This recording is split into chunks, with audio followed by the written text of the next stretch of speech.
Sex with a dismissive avoidant partner can be a deeply confusing and often painful experience for someone who craves both emotional and physical connection. On the surface, the interaction may appear intimate, the bodies are close, the actions are affectionate, and there's even a sense of pleasure or intensity. But underneath, there's often a striking emotional absence. It's as if you are sharing space with someone whose heart is locked behind an invisible door. They may be physically present but emotionally unavailable. The warmth, the connection, the feeling of being truly seen and held, those things are noticeably missing. This gap between physical closeness and emotional presence can leave their partner feeling profoundly alone in the most vulnerable moments. Dismissive avoidants tend to compartmentalize intimacy. For them, physical touch doesn't always equate to emotional openness.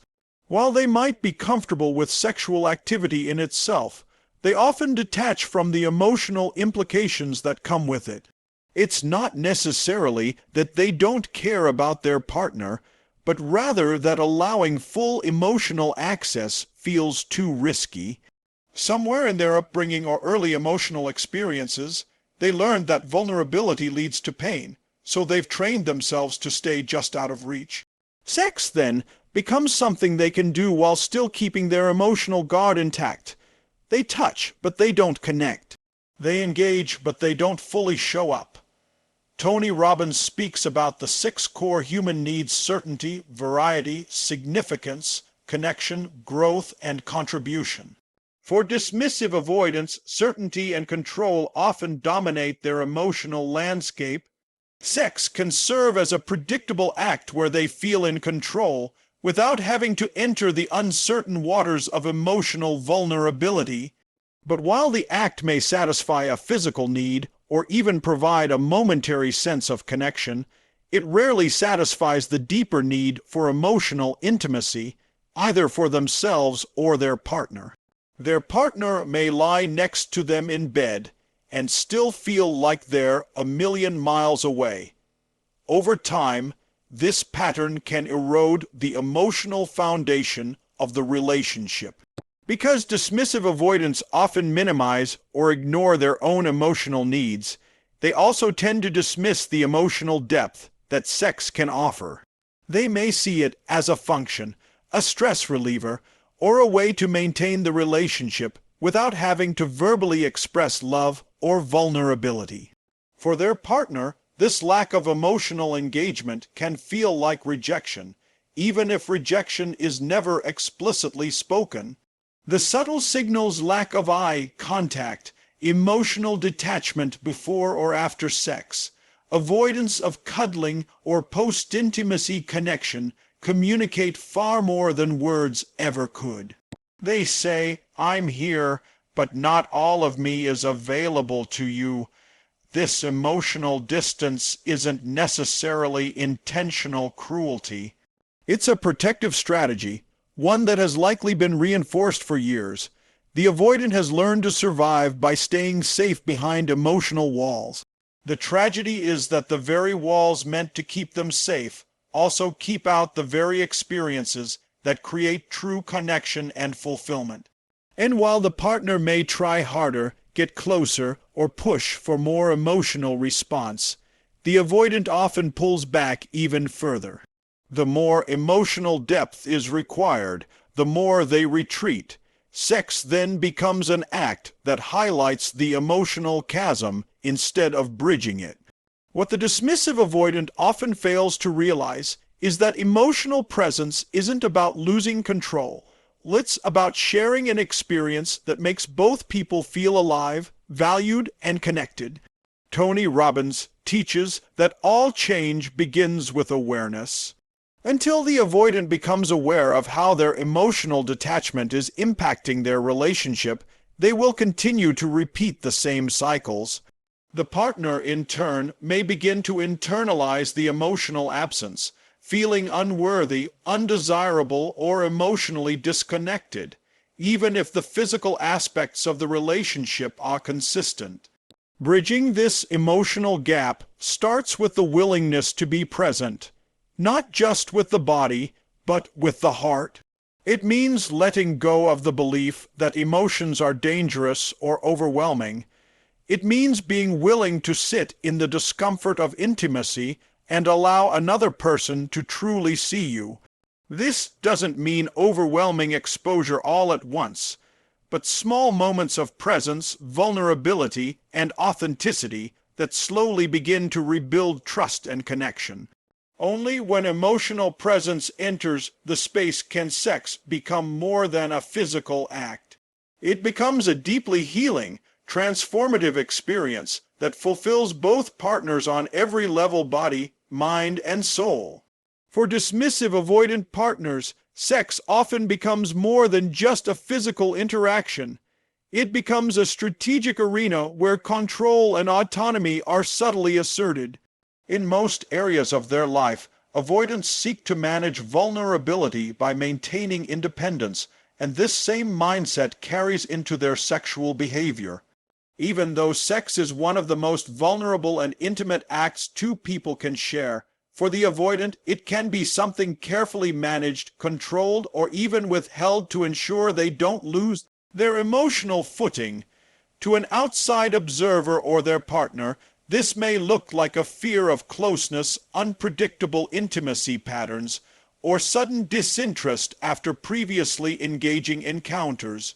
But underneath it all is a strong internal need to remain emotionally self-contained. Avoidants are deeply uncomfortable with the idea of someone else having too much power over their emotional state. And because sex is a space where emotions often rise to the surface, where people express not only passion but attachment, affection, and trust, it becomes an emotionally risky territory. Rather than leaning into that vulnerability, the dismissive avoidant often subconsciously seeks ways to regulate it. They may control when sex happens, how it happens, or what level of emotional engagement accompanies it. Sometimes this means initiating sex to regain control after a moment of closeness. Other times it means pulling away from it entirely to reestablish emotional distance. Either way, the purpose is the same: to maintain autonomy and avoid feeling emotionally exposed. Tony Robbins frequently talks about the need for certainty and how it governs many of our decisions, especially when we are driven by fear. In the context of sex with a dismissive avoidant, certainty is often achieved by limiting emotional unpredictability. Sex is allowed, but only when it can be kept emotionally safe. That might mean avoiding eye contact, rushing through the act, or maintaining a sense of emotional detachment during and afterward. To them, vulnerability feels like a loss of control, and that fear shapes how they express or withhold physical affection. While their partner may interpret this as coldness or disinterest, it is more accurately understood as a protective reflex designed to avoid perceived emotional danger. This emotional regulation can be particularly confusing for their partner, who may notice inconsistent behavior. At times, the avoidant may seem passionately engaged, initiating sex with intensity, but then afterward they might go silent, turn away, or seem emotionally flat. This creates an unsettling pattern: intimacy followed by emotional withdrawal. Over time, the partner may feel like they are being punished for seeking closeness, or feel like they're walking on eggshells, unsure of how to connect without triggering avoidance. The avoidance need for autonomy doesn't just exist in the logistical aspects of life. It lives in their body language, their rhythms of affection, and their regulation of closeness in the most intimate moments. What makes this dynamic particularly challenging is that the avoidant themselves may not be fully aware of their internal conflict. They may not realize that their control patterns around sex are rooted in deep, seated fears about being consumed, rejected, or emotionally overwhelmed. Tony Robbins often teaches that all behavior is driven by unmet needs or unhealed pain. The dismissive avoidance behavior in the bedroom is no different. It reflects a deep need for emotional safety and a strong desire to avoid the vulnerability that sex can bring. But in trying to avoid being hurt, they also prevent themselves from experiencing the full depth of intimacy that sex can offer. Healing this pattern doesn't begin with forcing more sexual openness or demanding emotional connection. It starts with creating emotional safety. When the avoidant begins to feel that their autonomy is respected and that emotional vulnerability won't be weaponized or used against them, they can start to relax their grip on control. They can begin to experiment with being present during sex, not just physically but emotionally. They can begin to see sex as a space for shared connection rather than personal exposure. This shift doesn't happen overnight, but it is possible with awareness, patience, and intention. For the partner of a dismissive avoidant, understanding this control dynamic can reduce the feelings of rejection and confusion. Instead of personalizing the distance, they can start to see it as part of the avoidant's emotional wiring. And for the avoidant, the key is not to suppress their need for autonomy, but to recognize that true autonomy includes the ability to choose connection, not just retreat from it. As Tony Robbins says, real power comes from vulnerability combined with presence.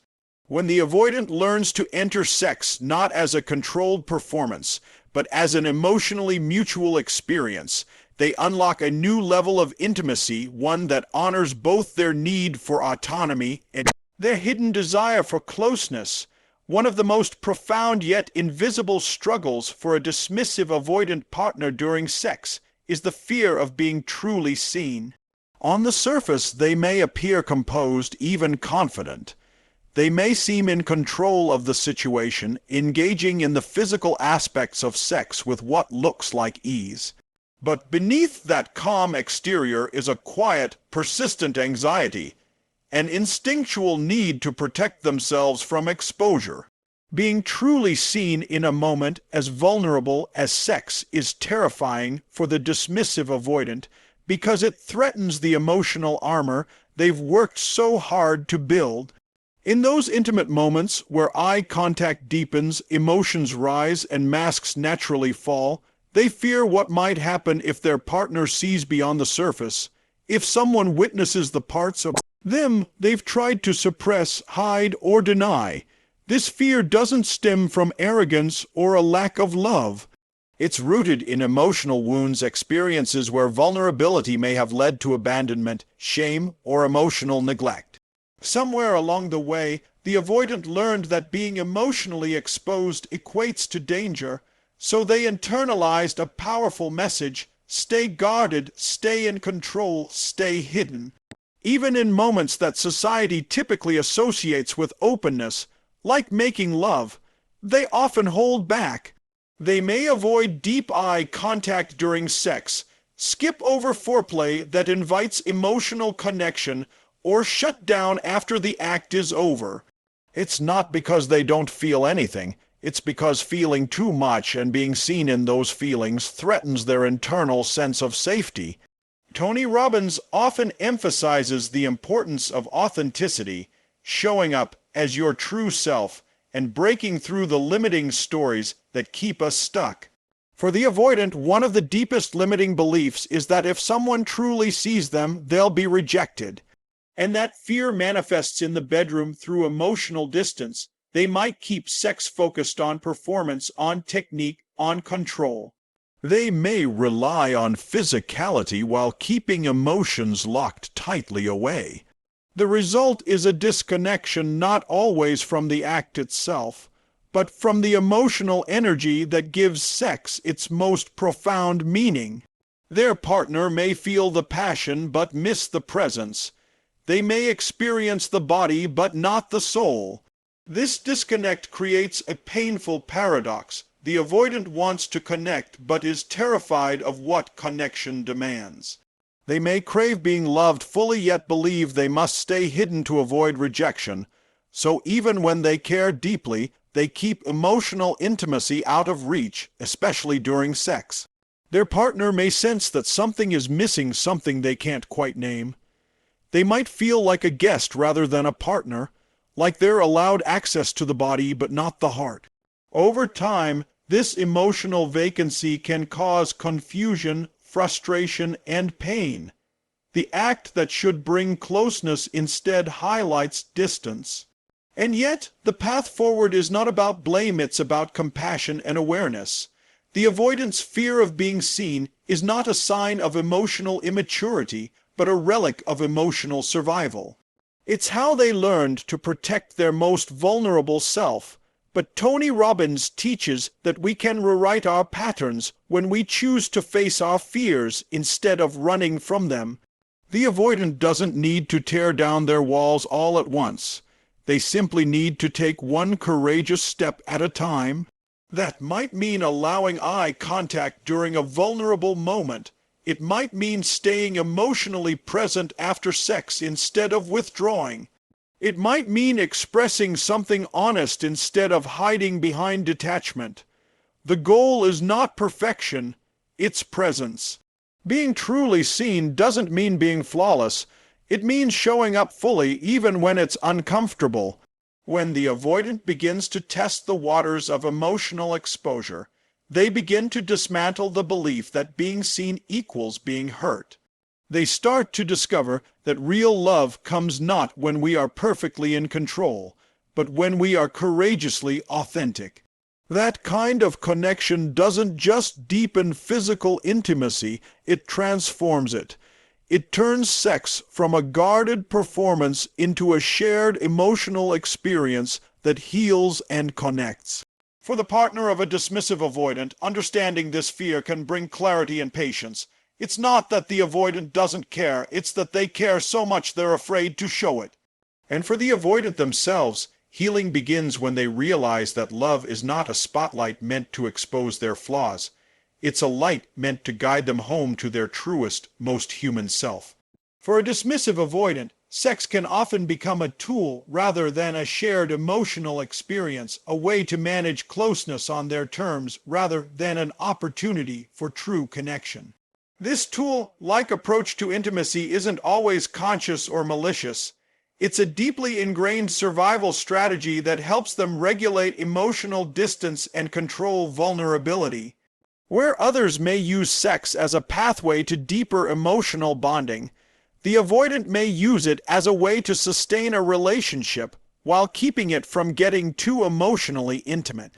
They may initiate sex not out of desire, but out of obligation or to smooth over conflict without engaging in emotional discussion. Conversely, they may withhold sex as a means of creating space or reasserting independence when closeness begins to feel threatening. The core motivation here is emotional regulation through physical behavior. Sex becomes a transaction, not a surrender. It's a space where the avoidant can engage just enough to maintain the relationship, but still preserve the illusion of emotional safety. They may feel more comfortable using sex to express affection because it doesn't require verbal vulnerability. They might be generous lovers in a physical sense, but avoid aftercare, cuddling, or any emotionally intimate post-sex interaction. This pattern leaves their partner feeling physically close but emotionally starved, experiencing a form of intimacy that feels incomplete. Over time, this breeds confusion and resentment, especially if the partner interprets sexual interaction as emotional validation, only to be met with withdrawal afterward. Tony Robbins teaches that human beings are wired for connection, but we often develop strategies to meet those needs in ways that don't serve us in the long term. For the avoidant, using sex as a tool to maintain control rather than build connection is one such strategy. It may provide a short-term sense of relief or accomplishment. I've done my part, I've kept things functional, but it fails to meet the deeper human need for emotional intimacy and real presence. Their partner, who may be craving emotional closeness, is left feeling used, even if the avoidant's intention wasn't manipulation. The mismatch in expectations around what sex means and what it's supposed to do creates a relational dissonance that's difficult to resolve unless both parties understand the underlying emotional dynamics. Avoidance may also retreat from sex altogether when it begins to feel too emotionally charged. If their partner begins to seek deeper connection during intimacy, by expressing love, asking for closeness, or making eye contact, they may pull away to reestablish emotional boundaries. This withdrawal can feel abrupt or even cruel to the partner, but from the avoidance perspective, it's a defense mechanism. They're protecting their emotional space, even if it means creating distance in a moment that's supposed to build trust. Sex, instead of being a nourishing exchange, becomes a tightrope walk between engagement and retreat, between offering enough to stay connected and withdrawing enough to stay safe. What the dismissive avoidant often doesn't realize is that this pattern slowly erodes emotional trust. Their partner may begin to question their own worth, wonder if they're doing something wrong, or feel perpetually disconnected despite moments of closeness. Tony Robbins emphasizes that relationships thrive on emotional honesty and mutual growth, and neither is possible if one partner is using physical connection to avoid emotional depth. For true intimacy to flourish, sex must stop being a tool of control and start becoming a reflection of emotional truth. That means both partners showing up fully, with vulnerability, presence, and a willingness to connect beyond the physical. The healing begins when the avoidant recognizes their pattern and questions the intention behind their actions. Are they using sex to bypass emotional conversations? Are they avoiding intimacy while still trying to maintain connection? Are they afraid that real emotional exposure will cost them control or autonomy? These questions open the door to transformation. And as Tony Robbins often says, awareness is the first step to change. Once the avoidant becomes aware of the role sex plays in their emotional self-protection, they can begin to choose differently. That choice starts with small shifts, allowing sex to be slower, more emotionally present, more vulnerable, making space for aftercare, inviting emotional conversation without retreat. These adjustments create a space where sex becomes a safe place for connection, not a battleground for control. It becomes a way to affirm love, not avoid it. For the avoidant, this evolution is not just about becoming a better partner. It's about becoming a more integrated, emotionally available human being capable of giving and receiving love without fear. The moment a dismissive avoidant partner realizes that their patterns of emotional distance are not protecting them but isolating them is the beginning of real transformation, not just in their relationship but in how they experience intimacy as a whole. For much of their life, sex may have served as a domain where they felt relatively in control. It was a space they could enter without having to expose their inner world, a way to participate in connection while keeping vulnerability at bay. But eventually, something begins to shift. They might start noticing a consistent hollowness after intimacy, a feeling that something essential is missing. Or their partner may begin to emotionally withdraw, exhausted from trying to reach someone who keeps pulling away. These moments act as wake-up calls, revealing that the strategy of emotional self-protection has turned into emotional self-sabotage. Avoidants often carry the unconscious belief that true emotional connection will cost them their autonomy or open them to rejection and pain. So they regulate how much of themselves they allow to be seen, especially in the bedroom. They show up physically, but not emotionally.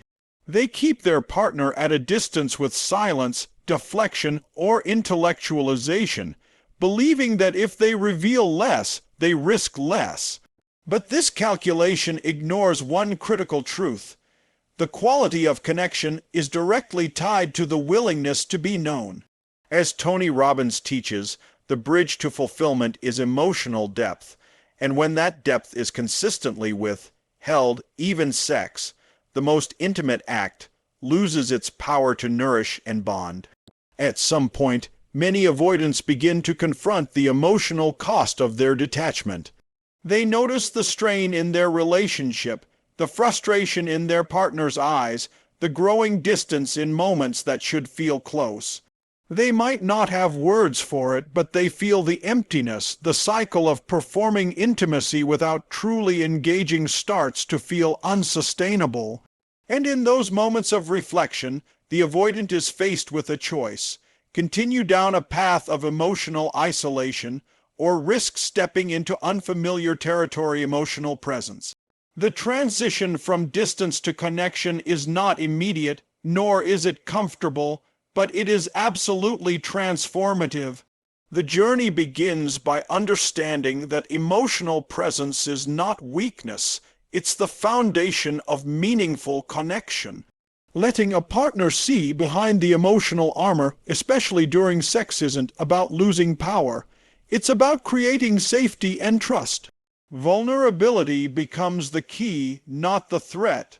Tony Robbins says, "Courage isn't the absence of fear, it's taking action in spite of it." For the avoidant, this means acknowledging the fear of emotional closeness and choosing to lean in anyway. Small acts of presence, like sustained eye contact, tender touch without performance, or honest communication before or after intimacy, begin to open doors that have long been shut. What follows is often unfamiliar but profoundly rewarding. Sex begins to take on a new meaning, not as a means of managing closeness, but as a channel for authentic connection. The avoidant partner may find that being emotionally present doesn't diminish their sense of self, it strengthens it. They begin to see their partner not as a source of potential engulfment or rejection, but as an ally in growth. And their partner, after perhaps years of emotional starvation, begins to feel genuinely met, not just physically, but emotionally and spiritually. This changes everything, from how conflict is navigated to how trust is built, and especially how intimacy is experienced. The process isn't linear. Avoidance may fall back into old patterns, retreating when things feel overwhelming. But awareness becomes the anchor. They start to recognize the triggers and learn new tools grounding in the present, communicating needs, receiving emotional feedback without shutting down. The commitment to emotional growth, inspired by their desire for real connection, drives them forward. And slowly, intimacy stops being a battlefield of control and becomes a shared emotional sanctuary. For the partner of a dismissive avoidant, witnessing this transformation is both healing and empowering. It validates their emotional needs and affirms their patience. But it also challenges them to grow, to forgive, to recalibrate expectations, and to build new relational patterns that support mutual emotional safety. The relationship becomes a container not only for love, but for evolution. When a dismissive avoidant partner finally embraces emotional presence in sex, they open themselves to the deepest form of intimacy, a fusion of body, mind, and heart. They stop performing and start relating. They stop managing connection and start experiencing it. And in that space, they discover that what they once feared the most, being truly seen, is actually what makes love real, lasting, and transformative. Being in a sexual relationship with a dismissive avoidant partner often leaves their counterpart caught in an emotional limbo, one where physical closeness may be intermittently present, but true emotional intimacy remains just out of reach. This creates a painful paradox for the partner. They may experience moments of sexual connection that feel deeply bonding, only to be met with emotional detachment afterward. It's not uncommon for a partner to feel used, even if that wasn't the avoidant's intention. They might ask themselves, "Why do I feel more alone after sex than I did before?" Because the emotional warmth, vulnerability, and affection they crave are missing from the experience. Over time, this emotional inconsistency leads to confusion, anxiety, and a growing sense of rejection. The partner often feels like they are trying to navigate an invisible set of rules, unsure of what's acceptable, how close is too close, or when the avoidant might shut down again. This constant second-guessing can trigger self-doubt and emotional insecurity. They might begin to internalize the avoidant's withdrawal as a reflection of their own inadequacy, believing they are too needy, too emotional, or simply not enough. But what they're actually reacting to is the avoidant's fear of intimacy, a fear that surfaces most clearly in the most intimate moments like during or after sex. Tony Robbins teaches that all human beings have a need for love and connection, but that fear often distorts how we go about fulfilling that need. In the case of the avoidant, the fear of losing control or being consumed emotionally causes them to push away just as things begin to feel emotionally rich. This leaves their partner feeling emotionally starved present in the relationship, giving and vulnerable, yet not truly received. The dismissive avoidance behavior doesn't match their partner's desire for reciprocal intimacy, leading to a chronic feeling of unmet needs. The emotional starvation is subtle but deeply corrosive. It isn't always about big fights or dramatic exits. It's the quiet ache of being close to someone who won't let you all the way in. This deprivation isn't limited to the bedroom, but sex becomes a powerful spotlight, revealing just how disconnected the relationship really is. One partner may view sex as a deeply bonding ritual, while the other may treat it like a transaction or even an obligation. That emotional mismatch creates distance and disillusionment. Tony Robbins emphasizes that relationships are built on shared meaning and emotional fulfillment.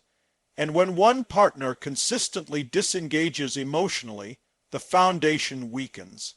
For the partner of a dismissive avoidant, it can feel like they're always giving more than they receive, not just in physical affection, but in emotional effort, openness, and presence. This imbalance fosters resentment over time, even if it remains unspoken. They might try harder, give more, or suppress their own needs in hopes of keeping the avoidant comfortable. But this self-abandonment only deepens the wound. No matter how much love or patience they offer, it cannot compensate for the avoidant's unwillingness to emotionally engage. This dynamic becomes especially frustrating when the avoidant partner insists that everything is fine or normal, despite the obvious emotional gap. Their need to avoid discomfort often causes them to downplay or dismiss their partner's emotional experience. This invalidation can be just as damaging as neglect. It says without words, your feelings are too much, your needs are a problem. Over time, the emotionally starved partner may begin to silence themselves, become emotionally numb, or finally disconnect entirely in order to protect their own heart. The key to healing this dynamic lies in emotional awareness and responsibility. Tony Robbins often says that relationships don't die from a lack of love, they die from a lack of understanding. For the avoidant, understanding begins with recognizing how their patterns of withdrawal create emotional deprivation in their partner. They must begin to see that their fear of closeness is creating the very disconnection they fear in reverse, the loss of their partner's presence, trust, and love. And for the partner, healing begins with self-validation, acknowledging that their emotional needs are not excessive, but human and necessary for real intimacy. Change is possible, but it requires both individuals to show up differently. The avoidant must learn to tolerate discomfort without withdrawing. They must practice presence in moments where they instinctively want to retreat. And their partner must set healthy boundaries, communicate openly, and stop overfunctioning in the emotional space left empty by the avoidant. When both partners step into this new emotional landscape, sex transforms from a site of confusion and starvation into one of healing and connection. But this only happens when emotional honesty replaces emotional avoidance. and when love is expressed not just in action, but in emotional availability,